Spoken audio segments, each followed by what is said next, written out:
Wah, kalian ngerti Islam. Nabi waktunya sholat Iya. Berarti beliau udah tidur kan? Iya. Kita baru take podcast. Tapi dia kehilangan kuota ketenangan dari jam 3 sampai jam 5.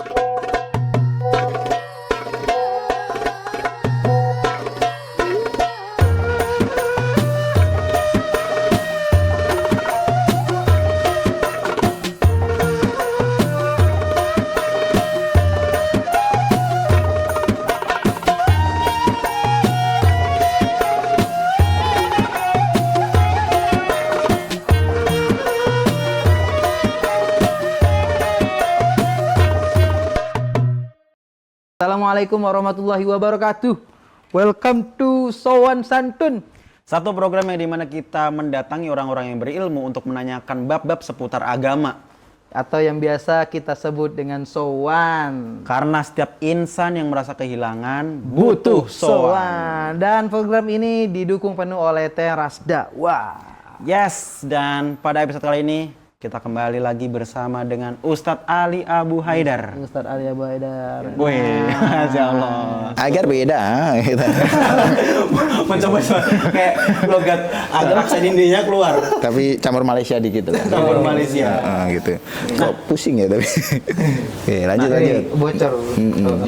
Khusus pada episode kali ini, karena kan tadi Roy lagi-lagi. Kemarin kita udah pernah bahas. Iya, Soal sholat. Kemarin kita udah pernah bahas soal sholat. Yoi. Dan tadi Roy punya keresahan nih. Apa Benar, nih? itu keresahan saya bertahun-tahun. Roy itu Karena selama ini nggak pernah sowan ya. Bertahun-tahun. Nah, iya, itu bertahun-tahun dia ya, keresahan. itu kan sebenarnya prolog dari Ya betul. makanya kita sowan. Nggak ada sowan gitu. dia itu tadi sholat asar menjelang maghrib. Jadi pas salam langsung azan tuh. Iya ya. Jadi kayak nundanya keterlaluan banget Roy. Bener ya Roy tadi ya? Enggak sih. Ya ada lah beberapa orang pasti ada yang sering gitu karena merasanya wah ini masih ada waktu nih. Ya. Nah, berarti menunda salat karena juga ada yang nggak tahu ya ini benar atau enggak, boleh dijelaskan nanti yang katanya kalau kayak sholat isya mending diakhirin, sholat maghrib diawalin atau itu gimana tuh intinya bab ini hari ini kita bahas tentang oke loh. nice. Aduh malu saya. Emang ya ada kayak gitu? Ada. Wah, kalian ngerti Islam. Kan kok tadi juga ini lihat di chat GPT juga tadi. Enggak ada. Tapi bener. Emang bener. Bener. Bukannya sholat itu harusnya di tepat waktu. Ya. Terus kenapa ada waktu isya tuh ada yang bagusnya Di akhir. di akhir apa gimana? Kok bisa gitu gimana tuh? Ya, bismillah ya. Jadi bedakan tepat waktu dengan awal waktu. Beda tuh. Tepat waktu dan awal waktu. Oke. Tepat waktu tuh gini, dia sholat duhur di waktu duhur. Oke. Awal waktu, adzan duhur dia segera sholat. Sebelum iqomah tuh. Lebih ke gini, dulu kami diajari pembagian waktu dalam sholat itu dibagi menjadi 3 waktu. Ada awal waktu, tengah waktu, dan akhir waktu. Oke. Tepat waktunya nggak ada tuh? Nah, menjalankan di awal, di tengah, dan di akhir itu disebut dengan tepat waktu. Oh ya. Yang nggak tepat waktu adalah dia sholat duhur di waktu asar. Nggak boleh kayak gitu Roy. Udah dibilangin dari kemarin mah. Udah paham. Masa mau sholat subuh di waktu duha kan nggak boleh gitu. Kelihatan banget lagi pakai kunutnya itu. Kesiangan gitu kan. Iya. Ya, jadi tapi boleh nggak sholat duhur di waktu asar dalam kondisi tertentu? Boleh. Disebut dengan jamak takhir. Jamak takhir. Oh iya. Di bab fikih tertentu itu boleh. Untuk musafir boleh. Ya, tidak harus musafir ya. Misal orang dalam kondisi sakit, dalam kondisi misal ya ada hal-hal yang membuat dia kadang harus menjamak. Nah, tapi tepat waktu itu adalah sholat duhur ya sesuai waktunya. Walaupun dia sholatnya di akhir waktu duhur, dia tetap disebut tepat waktu. Okay. Tapi di beberapa jadwal sholat itu ada yang justru disunahkan untuk di awal waktu seperti maghrib, dan disunahkan di akhir waktu seperti isya. Seperti dalilnya Mas Roy tadi. Nah, kalau di Dia agak pinter nih hari ini, agak pinter ini. Lumayan lah gitu. Biasanya kan nggak, biasanya kan kayak orang goblok kayak orang. Biasanya mah cosplay aja. Cosplay apa? Ya, ini mumpung ada yang Apa? ada yang sebanding ilmunya. Sombong banget, sombong banget. Ngerasa itu benar. semena-mena ngerasa udah jadi kiai. Kalau gitu nggak mungkin sowan. Iya, kita nggak boleh merasa lebih baik dari orang lain, nggak boleh. Tadi dia merasa lebih baik. Ngomong tadi lanjut. Tapi gimana tuh maksudnya? Kalau sholat isya nih, sholat isya baiknya tadi katanya di akhir waktu. Disunahkan. Kan ada yang Nabi kan bilang kalau sholat itu baiknya berjamaah. Nah kalau di akhir waktu itu gimana? Itu tetap harus berjamaah. Harus berjamaah. Berjamaah. Artinya diakhirkan waktu sholat isya itu bukan karena kita males sholat awal waktu isya. Ntar aja lah, toh ada dalilnya gitu kan. Itu namanya dalil yang digunakan menjadi dalih. Dalil jadi dalih. Dalih itu alasan. Oh, Sebenarnya ketentuan yang Nabi contohkan dengan sholat di akhir waktu untuk isya, itu waktu azan isya datang, justru para sahabat itu dan Rasul itu tidur. oh jadi dulu riwayatnya gitu. Iya. Kok ketawa? Coba bayangin. Gini. Bukan apa salahnya. Ini kita udah azan nih, maksudnya Iya, kita azan nih. Iya, oke. Imam kita datang ke masjid. Ya, yuk tidur. Tiba-tiba gitu. imam lihat makmum sebanyak ini tidur semua. Jangan dibandingkan kayak gitu, aneh banget. Kalau zaman Nabi maksudnya tidur mungkin untuk bangun tahajud gitu ya, Jadi ini waktu adzan isya tuh ada dua yang Nabi contohkan ya. Di antaranya nanti Nabi langsung berjamaah di awal waktu. Di awal waktu. Tapi nanti ada pola di mana sahabat tuh nunggu, kok Nabi nggak keluar ya. Ini udah ditunggu nih, nggak keluar. Oh berarti sahabat udah tahu nih, berarti Nabi itu nanti akan melakukan sholat isya di akhir waktu. Dan itu nanti berjamaah. Nah, para sahabat tahu bahwa ketentuan sholat paling utama itu ya berjamaah dengan Rasul. Nah, nanti dari sebagian dari mereka justru pulang, menunggu tengah malam untuk kemudian sholat berjamaah dengan Rasul. Kembali ke masjid. Tapi ada yang misalkan dia pengennya sholat isya di saat itu juga, ya nggak apa-apa, nggak ada masalah. Bikin sholat berjamaah dulu di situ, terus kemudian pulang lagi nggak masalah. Nggak masalah. Tapi memang babnya adalah yang paling utama berjamaah dengan Rasul, karena bagi mereka mereka punya nilai tersendiri kan, menjadi generasi terbaik, bahkan sholatnya berjamaah dengan Rasul. Nah, sholat isyanya di akhir waktu sholat isya itu yang dimaksud adalah sholat tengah malam. Di jam berapa kalau boleh tahu? Kalau pakai jam ya, misalkan kita umpama ini maghrib jam 6, kemudian subuh jam 4 pagi, nah itu tinggal dibagi dua tuh. Dari jam 4 pagi sampai jam 6, tengah-tengahnya itu sekitar jam 11 malam. Jam 11 malam. Itu tengah malam sebagai akhir waktu sholat isya. Jam 3 pagi gitu. Ya itu ulama berbeda pendapat tentang fikih kapan akhir waktu sholat isya. Tapi Nabi itu memang beliau bangunnya tengah malam. Tengah malam itu ya sekitar jam 11 lah. Ya memang kita hari ini jauh banget lah sama Nabi ya. Iya benar. Nabi sudah tidur, kita masih melek. Kita take podcast nih jam 12 ini. Nabi waktunya sholat isya. Iya. Berarti beliau udah tidur kan? Kita baru take podcast. Kita baru ngopi gitu. Memang Nabi ke barat, kita ke timur gitu kan. Nabi ke selatan, kita ke utara gitu. Emang ini ya apa namanya? Perlu perbaikan memang ya. Emang orang tuh kalau punya salah kemudian datang mengaku salah kan justru diampuni. Berarti tadi intinya adalah nggak apa-apa sholat di awal, tengah atau akhir, yang penting masih tepat waktu. Masih di tepat waktu.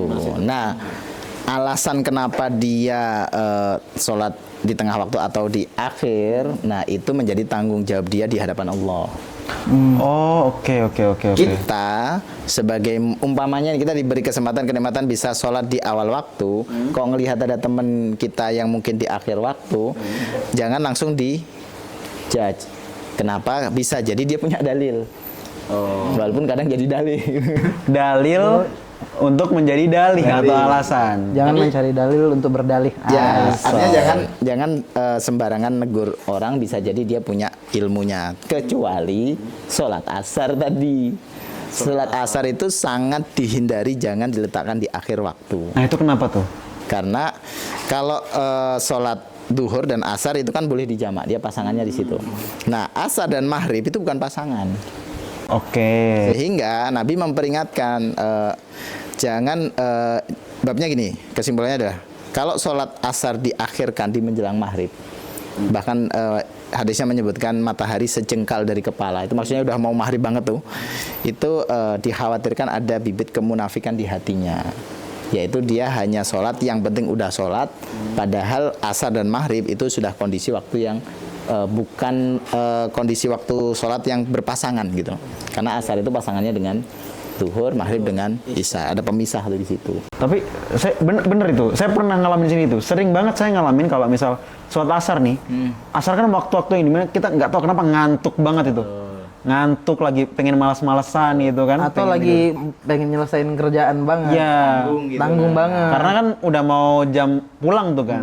Nah, saya tuh kalau misal sholat asarnya tepat waktu, misal berjamaah lah di masjid gitu, nggak tahu kenapa rasanya tuh untuk menuju ke maghrib itu kayak lama banget. Lama. Gitu ya? Yang ngerasa nggak? Iya. Lama terus nyantai terus kayak ngerasa kayak produktif gitu loh. Ya. Tapi kalau Sholat isanya belakang. sholat asarnya itu di belakang gitu kan, tiba-tiba kok udah jam 5 ya?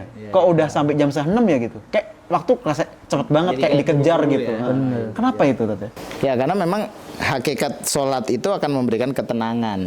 Ibarat gini, kalau orang sholatnya asar nih misalnya, jam 3 adzan, dia sholat, maka dia punya kuota ketenangan sampai maghrib. Jadi waktu itu bagi dia menenangkan.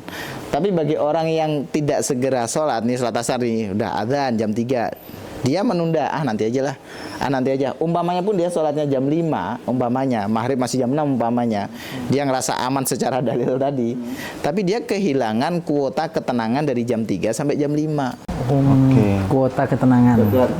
Kuota ketenangan jadi terhapuskan gara-gara dia menunda. Makanya sebaik-baik sholat tetap di awal waktu.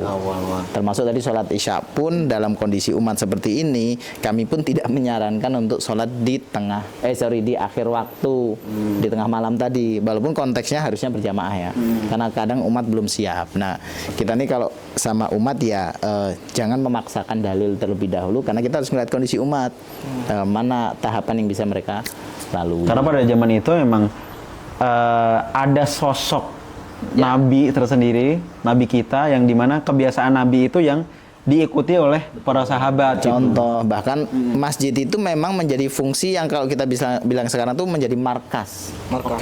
Orang kalau ada apa-apa butuh bantuan apa? Ke masjid. Ke masjid. Jadi masjid itu memang tempat nongkinya para sahabat. Tempat nongki. Nah, kalau bicara soal tempat nongkrong yang berkelas dan juga Genziable, tapi tetap banyak kajian dan bermanfaat dan menjaga kamu dari kemudorotan. Datang aja ke Teras Dakwah, karena di Teras Dakwah menyediakan banyak sekali program-program kajian khusus untuk anak muda dan menjauhkan kalian dari maksiat. Benar, apalagi buat teman-teman anak muda yang lagi di fase kehilangan arah, cocok banget buat datang ke Teras Dakwah. Karena banyak banget program-program yang anak muda banget lah pokoknya.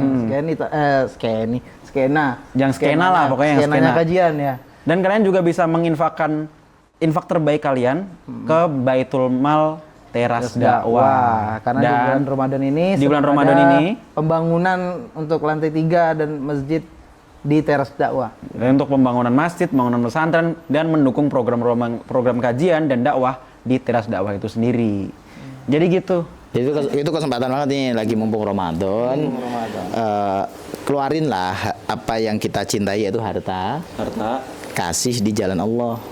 Nah, berikan kepada lembaga yang memang dia kredibel dan amanah di bidang itu.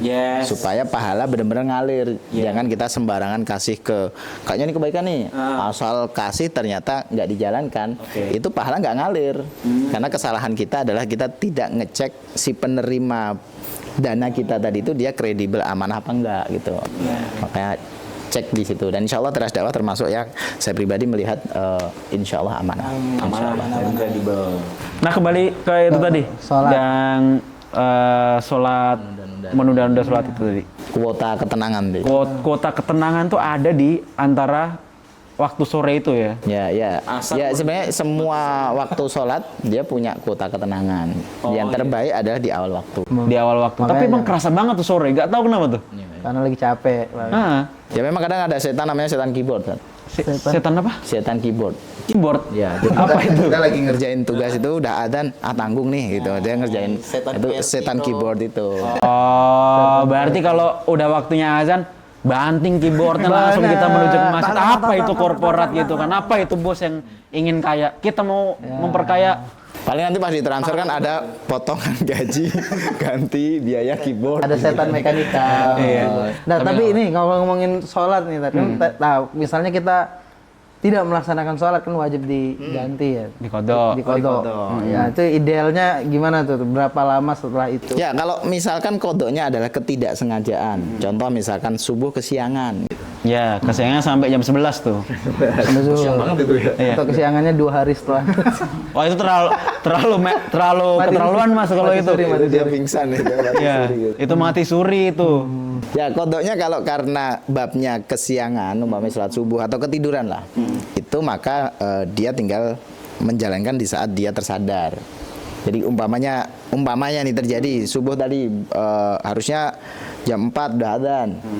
Dia terlalu asik tadi malam, kecapean, baru bangun pas sudah matahari terbit. Ya di mana dia bangun ya dia tetap sholat. Oh, langsung dikodok itu. Langsung dikodok. Itu kalau yang kodoknya berupa ketidaksadaran di saat dia tertidur kah atau mungkin pingsan atau apapun itu. Berlaku juga untuk sholat yang lain. Contoh misalkan sudah asar nggak segera sholat, saking kecapeannya ketiduran, ketemu maghrib. Oh iya, pernah tuh saya. Itu Sering ente. Kok tahu? Kayak tinggal serumah aja ya kita ya. itu tinggal dikodok aja. Tinggal dikodok. Kata tinggal di sini bukan meremehkan ya. Artinya memang ini kondisi tertentu pada sebuah peristiwa yang tidak direncanakan. Darurat lah ya. Kodoknya di waktu sholat saat itu Ya. kita kodok dulu atau sholat wajibnya dulu baru dikodok. Misalnya tadi asar nggak sholat, udah masuk waktu maghrib, kita sholat maghrib dulu atau kodok dulu? Ya kalau kita misalkan posisinya maghribnya bisa berjamaah dengan imam, misalnya di masjid, maghrib dulu. Tapi ketika kita kondisinya juga tidak berjamaah di masjid, tidak lagi jamaah, ulama berbeda pendapat. Ada yang mengatakan kodok dulu, baru maghrib. Tapi ada yang mengatakan enggak, utamain dulu yang waktunya. Dia tetap sholat supaya pas dia sholat asar, kodok sholat asar nih, maghrib udah mepet isya nih, nanti maghrib jadi kekodok lagi sama isya. Maka utamakan dulu maghrib dulu, baru kemudian mengkodok asarnya. Ulama berbeda pendapat tentang fikih. Berarti ada khilafiyah ulama di situ. Ya, bahkan itu terjadi di masa sahabat. Oh iya.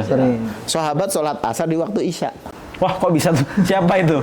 Dimarahin Nabi nggak itu kira-kira? Bahkan sama Nabi hanya disenyumi. Senyum doang. Disenyumi karena Sinis tapi. ya itu enggak Nabi ridho. Ridho. Oh iya. Karena itu memang khilafiyah di urusan fikih yang memang terjadi masa itu. Walaupun dulu belum disebut fikih ya. Karena itu ceritanya ada mau perjalanan perang yang di dalam perang itu terjadi perbedaan pendapat di antara para sahabat karena Nabi memang mengeluarkan perintah.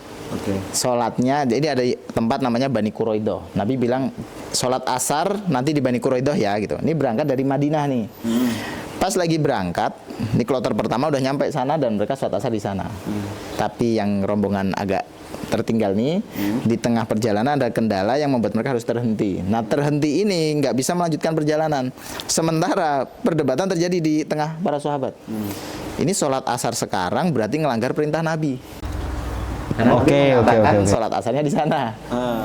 Sementara yang lain mengatakan masalahnya kalau kita ngelanjutin perjalanan nyampe sana kita isya. Nah akhirnya diputuskanlah terjadi perbedaan pendapat. Yang mau sholat asar di situ silahkan, yang sholat asar di tempat Bani Quraidah waktu isya silahkan. Dan semuanya boleh. Dan semua itu dilaporkan ke Nabi. Nabi hanya tersenyum. Artinya itu sesuatu yang sangat wajar terjadi perbedaan itu dari zaman sahabat. Nabi juga pernah loh subuh kesiangan. Oh iya pernah. Oh iya. Beneran itu. Perang, masa lagi perang. Jadi beliau itu ceritanya, beliau kan punya muadzin namanya Bilal. Bilal mengatakan ini udah dalam safar nih. Sudah ya Rasul, istirahat aja, nanti saya yang bangunkan. Wah itu. Qadarullah, memang Allah takdirkan nih. Sampai matahari terbit gak ada yang bangun. Semua orang di situ tidur semua. Termasuk Rasulullah.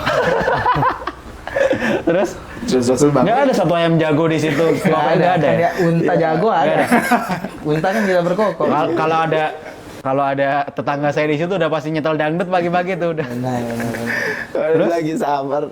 Ya Nabi kan terus nanyain ke Bilal mana Bilal yang dari katanya mau bangun? Ternyata dia juga kesiangan dia gitu. Artinya ada kondisi tertentu itu menjadi hukum fikih. Kalau dia kesiangan maka dia tinggal sholat di mana dia terbangun. Ya, saya baru tahu kisah itu. Ternyata Nabi kita. Saya pikir tuh Rasul tuh sholatnya tepat waktu, nggak pernah ketinggalan sholat. Ternyata ada kisah yang meriwayatkan kalau Rasulullah juga pernah.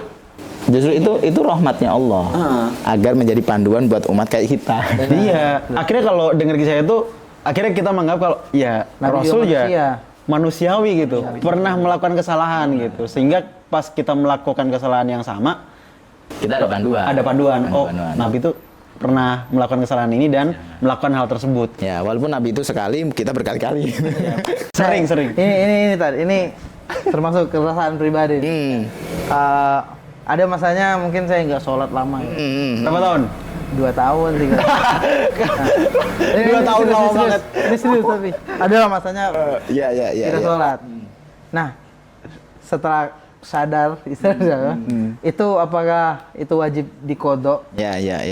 Kalau 2 tahun. nah, terus cara kodoknya gimana? 2 tahun, misalnya 1 hari 5 waktu berapa Dikali gitu ya. Nah, itu gimana tuh, Tat? Iya, gimana? Ya, ulama berbeda pendapat juga. Dulu kalau misal yang saya tahu ada tetap harus mengkodok selama 2 tahun itu. Wow. Itu akumulasi. Wah, itu karena kesalahannya cukup fatal, yaitu meninggalkan 2 tahun. Itu kalau kehitung. Gimana kalau ternyata nggak kehitung lebih dari 2 tahun dan seterusnya. Itu pendapat pertama. Tetap harus mengkodok. Tapi saya cenderung kepada pendapat yang kedua. Yaitu babnya adalah dia taubat dulu di hadapan Allah bahwa dia ngaku salah selama ini meninggalkan sholat. Dia ini meninggalkan sholat ini taubat dulu. Setelah itu dia tidak ada kewajiban mengkodok yang sudah dia tinggalkan itu, tapi sangat dianjurkan buat dia untuk menjaga rawatibnya. Dia dan badiahnya. Tentu dengan ketentuan-ketentuan ya. Artinya bahwa dia taubat kepada Allah, semoga Allah ampuni, kemudian dia menjalankan sholat 5 waktu untuk menambal yang parah dulu itu, ditambal dengan ibadah-ibadah sunnah untuk mengcover. Dan kenapa saya memilih pendapat yang itu? Ini pendapat ulama memang, bukan pendapat saya, pendapat ulama. Saya memilih itu karena itu lebih meringankan. Karena Nabi mengatakan jika kamu menemukan 2 hal yang sulit, maka pilihlah yang paling ringan. Oke, saya yang kedua. Nah, yang kedua, jadi termasuk Ramadan kayak gini ya ambil. Itu Roy, jangan tinggal lagi. Tapi lebih dari 2 tahun deh kayak. 2,5. 2,5. Masih lama juga itu. Terima kasih banyak Ustadz Ali sudah memberikan wejangan ke kita di soal kali ini. Kalau teman-teman ada yang mau ditanyain bisa ke kolom komentar atau ke question box di Soan Santun. Nggak ada ya? Belum ya? Belum ada. Di Instagram kita nanti kita buka. Tapi alhamdulillah pada kesempatan kali ini Roy akhirnya sadar kalau sholat itu penting. Penting. Dari dulu bos, dari dulu. Kalau nggak bakal ada program ini nih. Nggak bakal tercipta nih. Masya Allah. Hidayah berarti ya. Iya, dia menjemput hidayah itu sendiri. Ya, hidayah kan datang dari mana saja. Ya, kan dia tadinya lafi dolali mubin, dia dari kesesatan yang nyata gitu. Sekarang alhamdulillah tercerahkan gitu. Gitu. Udah tercerahkan belum? Mukanya belum. Untung gua sendiri yang ngomong gitu. Oke, baik. Udah gitu. Terima kasih teman-teman sekalian. Wassalamualaikum warahmatullahi wabarakatuh.